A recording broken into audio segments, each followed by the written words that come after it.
President, I ask unanimous consent that the following members from my personal office and the Senate Finance Committee teams be granted floor privileges for the remainder of the Congress. Sarah Korn-Owitz, Sabine New Lee, Will Wyden, Gabriel Ritter, Jackson McFadden Ray. Without objection. Mr. President, I rise today to highlight a true example of what we at home call the Oregon way. At a recent open-to-all town hall meeting, I've held more than 1,100 of them, and this one was in Union County, and I was pleased to run into my friend Tim Cook. He's the president of Clackamas Community College, over 250 miles away on the other side of our state from my hometown in Portland.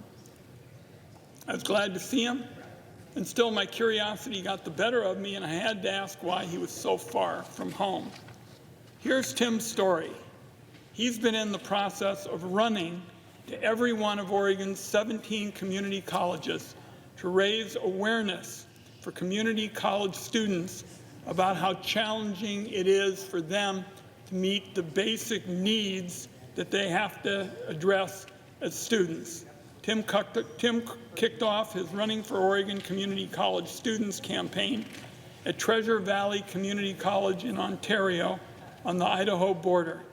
He plans to run 32 miles each day to reach each community college across our state. He's on track to complete this 1,500-mile, let me repeat that, 1,500-mile journey by August 11th. Tim told me he was inspired by so many students that have shared their stories with him about the hardships, particularly the financial hardships they've endured while attending school.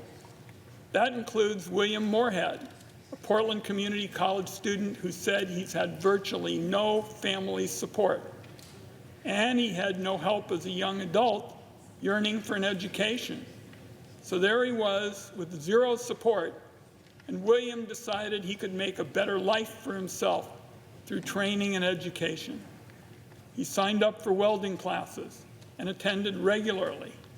And Mr. President, he did that while living in his car. Despite these roadblocks, he persevered and graduated with an associate degree in welding and had a 3.9 GPA. He was nominated to serve as the student commencement speaker at graduation. Now William is learning AI ethics, and he said recently, in welding you use metal and fire, and in computing you do the same thing but in a digital realm. I want to apply this degree to evaluating artificial intelligence systems that interface with the public and make sure it does it in a way that's beneficial and not harmful. The story I tell about William isn't unique. Many young, promising Americans are not living up to their vast potential, and not for a lack of trying, but there's really been a lack of support. When adults lecture young people to, quote, pull yourself up by your bootstraps, they often miss the point that some students were never even provided with the boots. They didn't have the boots to yank themselves up. Getting any degree is expensive enough, but it's even further out of reach for so many young people when you factor in everything a student needs to succeed beyond tuition. Things like transportation, housing, food, books, access to technology, an array of other necessities. Many talented and promising students can't fulfill their potential and suffer in a system that lacks the potential to see that and see it and get them the opportunity for them to get ahead. And now, with deep cuts to programs like SNAP and Medicaid under the Republican disastrous recent budget bill, coupled with high housing costs and rising prices from the Trump tariffs, the safety net for students who fly solo is being slashed. Donald Trump and DOJ are even trying to take a sledgehammer to funding for key programs like Job Corps, which help young people get the resources they need to secure a degree and a good-paying job.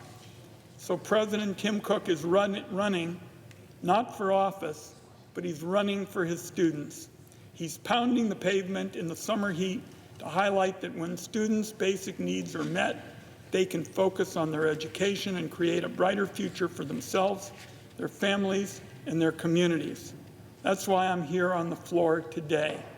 I want to be part of sending Tim a powerful message that Congress agrees with him and not leave students behind.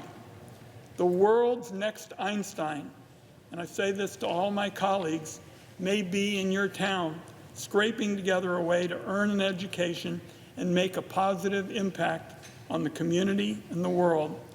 Let's help light the beacon of opportunity for those students. For America to be great, we've got to make sure that everybody in our country gets a fair shot. So I'll close by saying I'm gratified by the passion and insight that Tim Cook and other Oregonians are bringing to this cause. They understand the importance of investing in our kids, because that draws a map to a brighter future for all of us. It may not be possible for everybody to run 32 miles a day for nearly 2 months, but as senators, we can certainly make a difference. This country needs more common sense policies that put students first and prepare us all for a brighter tomorrow. That's what Tim Cook is bringing us. I yield the floor, and I urge all my colleagues to support these educators and others who are helping the students, and I yield the floor.